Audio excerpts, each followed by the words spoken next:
Alright, welcome back to Guy Wearing a Sweatshirt because it's getting cold here.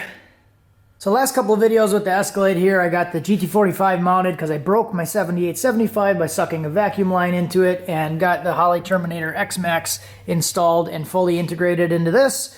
Next I'm going to be doing the fuel system, but I got some goodies to show you. So I got a cam, valve springs, and push rods from BTR, and I ordered this stuff from Jack Roberts at Squirrel Tune. So go check his YouTube channel out. I'll put a link or something down here for you guys. He is actually eating the corn. This is a stage 3 turbo cam and the 660 spring kit. So this cam is similar to the one that I had in the yellow Mustang. That was a stage 3 twin turbo kit. This is a stage 3 single turbo kit. So I'm planning on doing a big single. That's why I went with that one. I like the cam in that car, so kind of just going with what I know worked well in that car. So I'm excited to get this stuff installed. I'm probably going to do it after the fuel system, but before I do the transmission is my guess. Because we're going to 4L80 swap this, and I have these parts, but I don't have a converter yet. I've been kind of hesitating on installing it. I've had this stuff for like a week now. I've been hesitating on installing it because I'm not sure if I want to pull the engine out to put it in and do that when I do the 4L80 swap at the same time, or if I just want to take the radiator and stuff out, do the cam swap and springs while it's in there. It'll be kind of a biatch to do the springs back there. But I do have a good spring compressor and the hose to do it from the spark plug hole. So I may end up just doing it that way so I don't have to pull the engine. But let's get started on this fuel system. I'll probably lay out all the parts and make sure that I have what I need first. And that way I can order some stuff because Amazon Prime has not been having next day shipping lately. So it's been like 2-3 days. So if I order stuff today, I might be able to get it by Saturday. But hopefully I ordered all the right stuff because I started ordering parts like 2 weeks ago. So let's see what we got. Okay, I mentioned my fuel system plan is a little bit interesting or different than I normally would do. Mostly because I've done it a couple times, so I'm going kind of big with it because I don't want to have to do it multiple times. Like when I originally did the Ranger, I started with a small fuel system and then upgraded, which you end up having to do the fuel system like 3 different times. I upgraded pumps, I upgraded lines, and it's kind of annoying. So this one, I know I want to make a lot of power with this thing, so I'm just going to go big with everything the first time. Some of the creativity on it comes in because I have a TIG welder now and I have an idea for that, which hopefully you guys will think is kind of cool. So I'm going to do 10 AN feed. I have some 10 AN line that I have left over from doing oil drains. So I'm going to use this. I normally go with black, but I have this. So that's what I'm going to use. I had the China rails already on the LS1 intake that I originally had on the Mustang. So I'm reusing those. A lot of these fittings are all new. This 120 I had was a fitting that I bought but never used. When I had the triple turbo rear mount set up on this truck, I was going to do a 120 out of the pan for the return. Never ended up using that, so I'm going to try to repurpose it here. Basically going to do a 90 into this, so this will be kind of close, and then it'll come out and should bend nicely into that one. It's going to come up from the 10 AN line, up the back, up all the way around, and then come back this way into the filter, and I'll put the filter over here, and then we'll have a 6 AN return. So I do have a roll of 6 AN. I ended up double buying, or I bought this one, and then I forgot I had a whole roll sitting there, so now I got 2 rolls, which I can always use it later. I always seem to be, building stuff, so I'll find something to do with that later. I did get a bunch of fittings.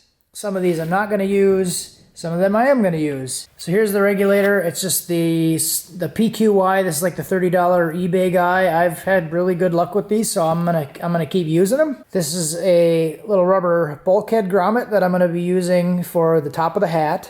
So what I would like to do, because I'm going to run 3 Walbro 450s. 2 are here. 1 is already in the tank. So what I'm going to do is I'm going to run 1 through the hat with the factory fuel pump circuit wiring. And then this will run through to run the other pumps. So I'll basically run like 1 power, 1 ground, splice it inside the tank, and then I'll have one that's able to come through and will seal nice because it's got a nice little rubber grommet inside there.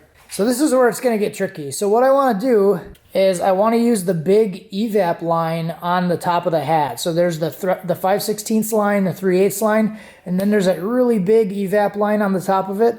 I'm going to weld stainless bungs on, that's my plan anyways. I'm going to weld stainless bungs onto that evap line.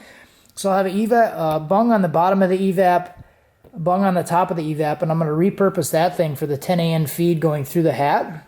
And then I'm going to weld this stainless pipe onto this stainless bung here. So at the bottom of the hat, I'll have a bung this union and then another bung. So the whole bottom assembly will thread into this union. And then I'm going to use these little stainless barbs. I'll cut them in half here. And then I'm going to weld the stainless barbs into this tube. So this is a 3/4 inner diameter tube. So I'll be able to weld the 3/8 barbs to the tube.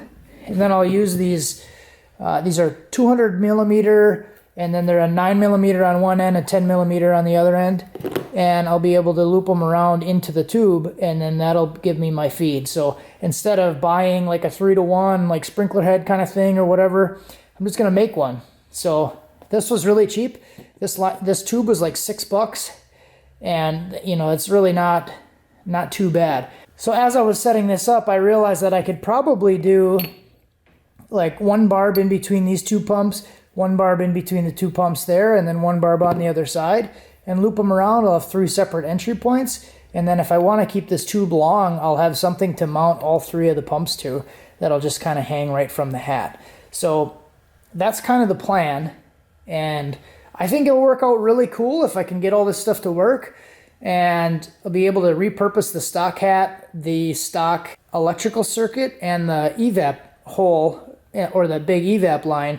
So that should work out really cool. All right, so now I'm gonna empty out the tank. I got about a half a tank in there, so I just have a little line hooked up to the supply going down into a can. And I'm gonna use the prime adjustment on the Terminator here to adjust the prime. So you go to tuning, and then system, and then fuel, and you can change the fuel pump prime, and you can change it to like 1,000 seconds, 999 seconds. So what I'll do is I'll put it at like 2 minutes-ish, and run the fuel out. And now it's running the fuel. I didn't have to key off and back on. It just started priming. So I'll run it out, and should be good. And what I will do is I'll just stand here and be ready to pull the fuel pump relay out of there, just in case it starts to spill or something like that. So that's it for this one. Pretty excited to start working on this. You guys have a good one.